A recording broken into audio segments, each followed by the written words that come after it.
L'idée du pôle logistique alimentaire est née de l'identification des besoins communs qu'avaient les producteurs dans l'ouest de l'île. On a, avec eux, identifié différents projets pilotes qu'on pourrait tester pour améliorer leur capacité d'approvisionnement vers les institutions puis vers les organismes communautaires, entre autres.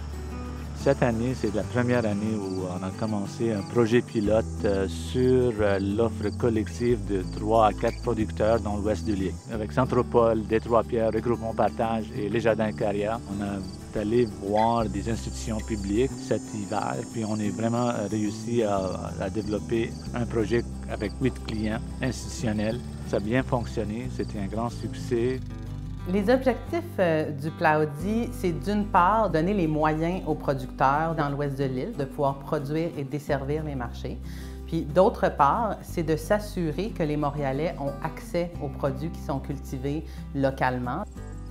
At the Roulant, we focus on food security, social inclusion, and community engagement. Small-scale organic ag has a tendency to sell and benefit those with privilege through CSA baskets and farmers markets. Like, people with money can do that. However, if we work with the community institutions, with the hospitals and schools, like, that's where the people who need the food the most are.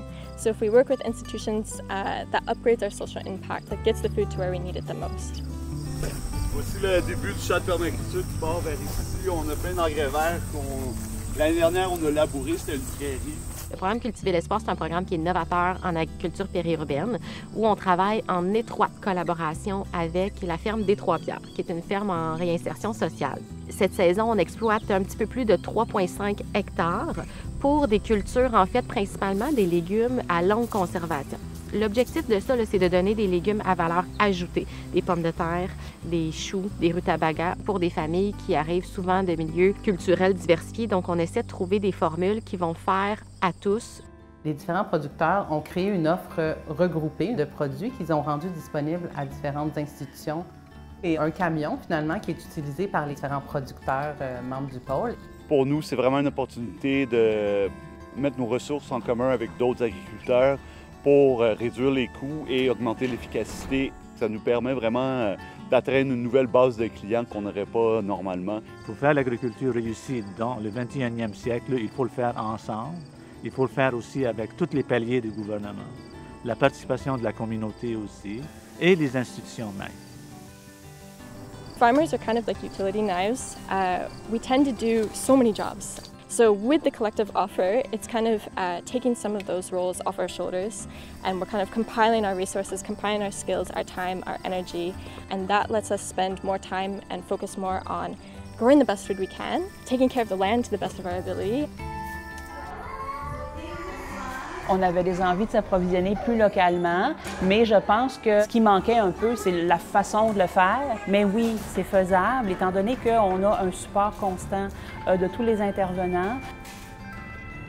C'est vraiment une offre alimentaire qui est fraîche, qui est locale, qui est colorée.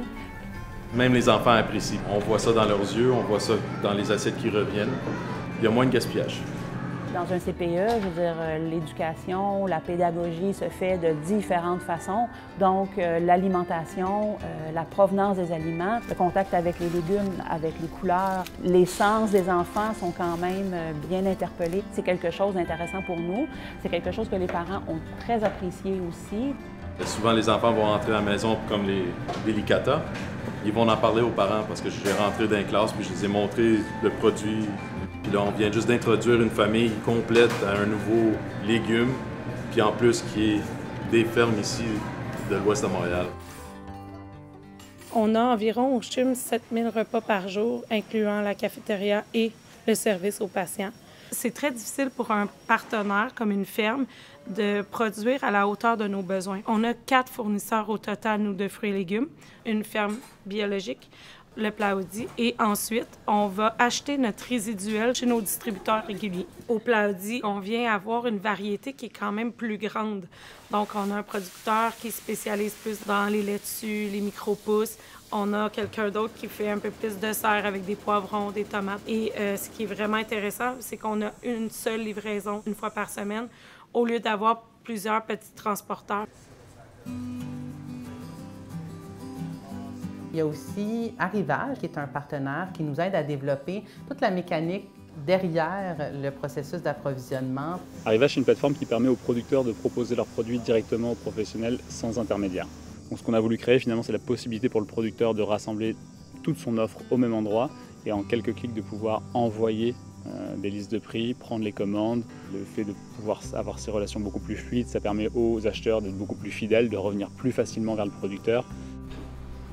L'approvisionnement se fait vraiment simplement. Moi, je rentre dans la cuisine avec mon téléphone, je vais voir mon chef d'équipe, on décide ce qu'on a envie d'acheter cette semaine. C'est des légumes qui ont une durée de vie phénoménale par rapport à ce qu'on retrouve chez d'autres fournisseurs, de par le fait qu'ils sont cueillis vraiment à la dernière minute avant de nous être acheminés. Il y a aussi une grande valeur parce que nous, on les identifie en cafétéria et on les identifie quand on les met au menu du patient. Les gens le reconnaissent, les gens le cherchent et on fait une partie d'éducation populaire en même temps.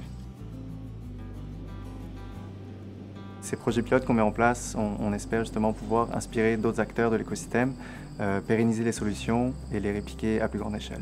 Et puis pour nous, on a vraiment l'impression de faire une différence, puis d'ajouter quelque chose de vraiment plus positif dans la vie des enfants puis des familles. C'est d'y aller étape par étape et de s'accompagner des bonnes personnes, en fait, des bons organismes. Par exemple, le collectif Récolte, Équiterre, qui ont été des partenaires vraiment incroyables. Je pense que si nous, ici, au CHUM, on peut le faire, je pense que n'importe qui peut y arriver.